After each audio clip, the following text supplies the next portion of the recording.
Even though she hasn't officially declared any candidacy for president, Hillary Clinton is leading polls for the Democratic nomination by a wide margin. A new article in the Wall Street Journal, though, today that picked up some traction says activists in Iowa, an early primary state, are tepid on Clinton and are worried an early coronation may actually hurt Democrats in the long run. For more on this and a lot more, we're joined from Washington by our CBS News political director, John Dickerson. John, always good to see you. So the last CNN opinion research poll I actually saw from December 28th had Clinton at 66% for the nomination. Behind her, Elizabeth Warren at 9%. I don't know that I've ever seen a margin quite so big. Why is there this Iowa talk now? Well, I think that there is Iowa talk, frankly, because Clinton has such a gargantuan lead over a person who's not even running, that there's a kind of there's a lack of stories out there on the Democratic side. But particularly in Iowa, they have a special place in the presidential process, and they're used to candidates coming out there and campaigning and asking for the vote and talking to all of those county chairs who are quoted in the Wall Street Journal piece, and they're not going to get any of that love if this is a coronation.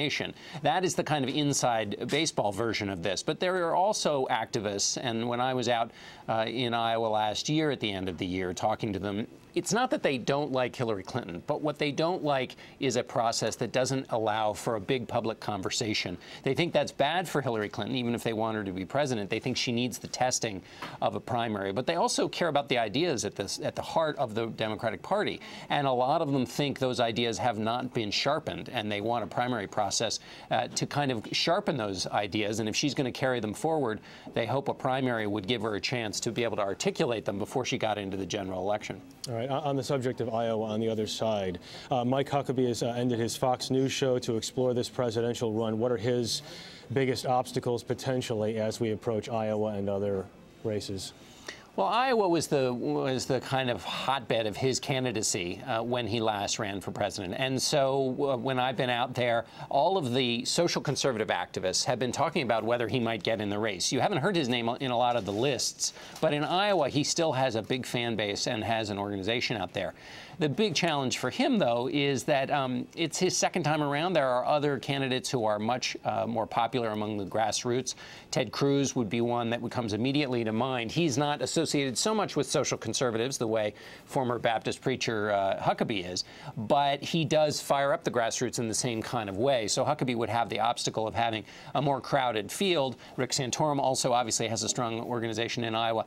But then Huckabee has another problem if he's wanting to make it a genuine run, and that is that he doesn't really like the fundraising portion of running for president. And if you're going to run a serious campaign these days, you need to spend a lot of time raising money. And it's not clear that he's really up for that kind of long, grueling, and sometimes demeaning process. John, for the second time in a number of weeks, the nation has witnessed a raucous celebration between Chris Christie and Jerry Jones after a Dallas Cowboys, or during a Dallas Cowboys football victory. I want to ask you about that image because it is everywhere today. A lot of people had fun with it, but it is something that sticks. And by the way, so Jerry Jones said he paid for Chris Christie's seat. Why is that significant? That's right. Well, it's significant to the extent that New Jersey taxpayers did not fund that trip down to celebrate with the Dallas Cowboys. It's just a sign of, I mean, on the one hand, Chris Christie used to be, a lot of Republicans used to think of him when it came to hugging, his hug with Barack Obama in the wake of Hurricane Sandy, for which they were quite angry. So I guess to the extent that this hug supersedes the previous hug, that's good news for Governor Christie. But this is just a little flashpoint moment that reminds us all, maybe we didn't need to be, but certainly reminds Christie of how quickly you can become defined in the digital social media age by a single image. And so now he is the kind of laughingstock, butt of a lot of jokes. That image will endure for a long time. And so this is now, you know, the Chris Christie conversation is about this hug. It was everywhere today. And whether it comes back in the end, I don't know. But he is a person who is more perhaps than any other candidate. He was defined by the hug with Barack Obama, then with the yelling at various instances at town halls. He's just a kind of magnet for this kind of thing, and that's going to make it hard when he campaigns to kind of stay on message if he's always at the center of these social media moments. Or either hugging or yelling, I suppose. Two men who will not be hugging anytime soon, two Republicans, Speaker Boehner and Texas Congressman Louis Gohmert, who says he's going to be challenging him. Is this significant at all?